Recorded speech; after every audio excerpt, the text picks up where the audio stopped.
के चरणों में आने से हुई है। और इसके अलावा किसी भी मुसलमान पंथ या किसी भी मुसलमान प्रवक्ता के पास ऐसा कोई भी मार्ग नहीं है। मैं खुद एक मुसलमान होके आप सभी भाई बहनों को ये बताना चाहता हूँ कि जितना भी मैंने नमाज पढ़े, मुझे पता है नमाज में क्या पढ़े, नियत बांधते हैं उस अल्लाह ताला के बारे में, फिर बोलते हैं सना सुबहानक अल्लाहुम्मा व बिहम्दिका व तबारक अस्मुका।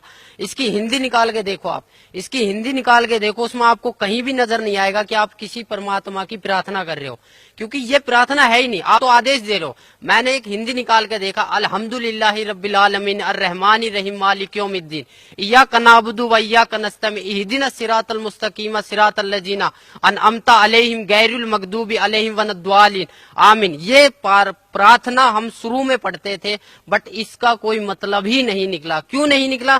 क्योंकि इसमें कोई प्रार्थना की चीज है ही नहीं।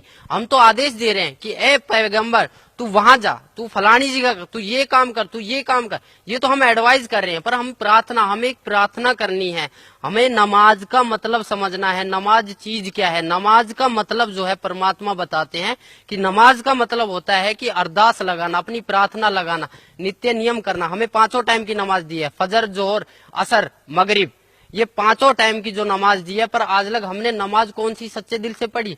कहीं भी हमें इस फजर की नमाज में जकात अलग हो जाती है, सुन्नत अलग हो जाती है, रकात अलग हो जाती है, कुछ भी अलग हो जाता है, पर परमात्मा तो एक है।